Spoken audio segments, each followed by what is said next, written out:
Radio Boston. I'm Meghna Chakrabarty. And I'm Anthony Brooks. Ask anyone anywhere, where's the best place to get a college education? And the answer you'll often hear is Massachusetts. It makes sense. Beyond the big elite private schools like Harvard and MIT, there are scores of others, not to mention a large statewide publicly funded higher education system. But here's the thing. There's a growing concern about the future of that public higher education system. For years across the country, state spending on higher ed has been declining, and in Massachusetts, that's been particularly true. From 2008 to 2010, Massachusetts cut its appropriations for higher education by 37%, more than any other state in the nation. For colleges and universities, that means less investment in buildings and facilities and more layoffs. For students and their parents, it means higher tuition and fees and more debt. So is less funding for higher education the new normal? Or is there a way to reverse what some say is a troubling disinvestment in higher ed? Among those is Sean Goodlett. He's a professor of French history and president of the Faculty and Librarians Association at Fitchburg State University. And let me introduce two other guests with us in the studio as well as Marty Meehan. He's a former congressman and the chancellor of the University of Massachusetts-Lowell. And Chancellor Meehan, great to have you. Thanks for coming in. Great to be here. And Paul Reville, the State Secretary of Education. Welcome to you, Paul Reville. Great to have you. Thank you. My pleasure. Marty Meehan, I'd like to bring you into this conversation. Give us your take on this challenge. What are you seeing as chancellor of the University of Massachusetts-Lowell? How do you assess this problem and where we are in terms of cutting higher education and the need to reverse that trend? Well, I think we do need to reverse it, but I think historically Massachusetts has invested or disinvested in public higher education, and that has been true over a period of the last three to four decades. It has been particularly acute over the last 3 or so years, but I would also say that the Patrick administration and the legislature have provided a $100 billion bond bill that has resulted in the construction of new buildings on most of our campuses. We're building a new academic building, for example, at the University of Massachusetts-Lowell, the first fully funded building by the Commonwealth in 3 decades. So, but the challenge is that universities have to find a way to be more efficient. We have to find a way to be more entrepreneurial. We've been raising more money, increasing the number of grants and contracts that come to the university. We've expanded our efforts with online learning. Now at the University of Massachusetts is a $30 million a year business for us. So it's been challenging. I guess, I look at when I graduated from the University of Massachusetts-Lowell, the Commonwealth funded about almost 90%, 88% of the overall budget. Today it's at about 24%. And if you factor I just want to stop you there because that's such an astounding figure. That really tells the story. You're going to ask me the year I graduated. No, I'm not going to ask you that, but I mean, I am going to sort of say this. I remember about a decade ago, NPR sent me up to Vermont to do a story on this very issue, on the percentage of public university budgets that is actually funded by state money. And the line has just been going down, down, down, down, down. I mean, you mentioned when you graduated, 90% was financed by the state. Now it's something over 20%. So, Paul Reville, in many ways, we can criticize the Patrick administration for letting this happen. On the other hand, it's unfair because this is a trend that has been going on for so long.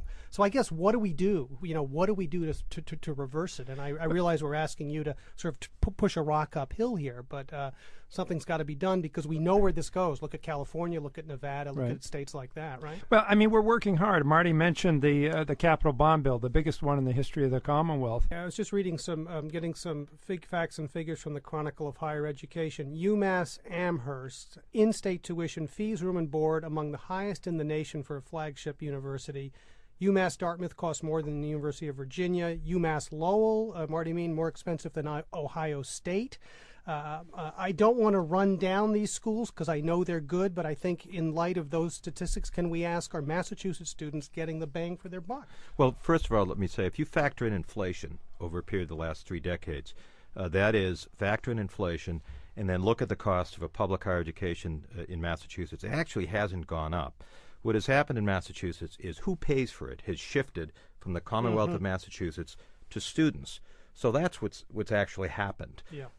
Now, that's one of the reasons at Lowell, for example, and I think all of the public campuses, we've tried to make raising money for scholarships a priority. And I'm happy that the legislature and folks are looking at increasing the amount of money for scholarships. I hope when they factor in money for scholarships that they consider public higher education, students that attended public higher education, for scholarships, because it's interesting that it seems that the private universities have oftentimes gotten priorities. In fact, and I'm not talking about in administration, I'm talking about over the last 3 or 4 decades. I think there was an elitist view in Massachusetts that because we had so many great private institutions, that public institutions were seen as a safety net for either people who couldn't afford to go to a private institution or couldn't get in. The reality is today the economy of Massachusetts goes right through public higher education. People who go to public higher education stay in Massachusetts. They become the workforce. We're an innovation economy. If we want to be successful and drive economic development, we have to invest in public higher education in the state. And that means increasing quality, not reducing it. So I think all of these things are factors. Does state government, though, need to reorder its priorities in any way? I mean, I think they do, but the difficulty is in this environment. Right. It's difficult to do. The new president of the UMass system, Bob Corrett, has suggested let's try to get to a 50-50 model where students contribute 50% of their education component of their education. The Commonwealth contributes 50%. I think that would be a great goal for us to get, at least at the University of Massachusetts, and I think there's been a willingness on the part of legislators and the governor to try to, that is a laudable goal that we should try to get to. The other thing is, it's a competitive world out there when you're trying to get the best faculty members you could be. The faculty at least at UMass went 3 years without an increase. So we have to try to get the best faculty members we can. Universities are about faculty and students and the interaction that happens between faculty and students. We want to be competitive. We want to have a first-class, first-rate university. I want to get some listeners into this conversation. Listeners, we're talking about the disinvestment or the drop in state funding supporting public higher education here in the Commonwealth. You can give us a call. Let's go to Rob from New Bedford. Hi, Rob. Hi. Thank you so much for taking my call. Happy to do it. I just had and the other thing, too, I was wondering is, schools like Bridgewater, traditionally teaching schools, the alumni go out and they don't necessarily get extremely high-paying jobs and in turn donate money back to the universities like a private institution might. But now that those schools have become regional comprehensive universities, would you expect maybe more of alumni giving to play more of a role in providing scholarships? Can I just address Please, the second yes. part of what Rob had to Sure, say? Marty And Meehan. we've been aggressive at Lowell since I got there. We've raised over $61 million, most of it putting into scholarships for students. We do have an advantage in that we're a research institution with an emphasis on technology and engineering and science.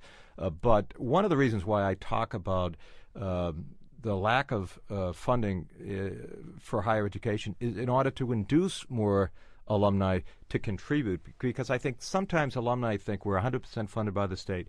We don't need private contributions.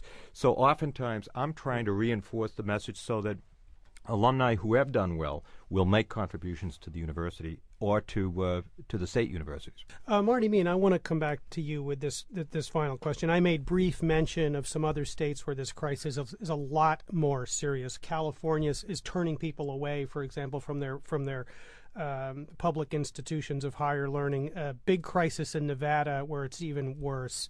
We're a long way from that. But if this isn't addressed, do you worry that we could get there if we're not careful? Well, first of all, California has invested significantly more in public higher education in that state. Before we got to this crisis, it was the envy of the country in many ways, and they've invested over a period of decades much more in resources. And frankly, it's a state that's made a commitment to make the Cal system one of the best systems in the country, and they've done it with investments. One of the reasons why they've had to cut back is there's actually the state pays more per student than what we do at UMass, for example. What we've done at UMass to make up for budget shortfalls is because we get more money in revenue from students than we get from the state, we increase the number of students where we have the capacity to increase. So it's not really a comparable situation.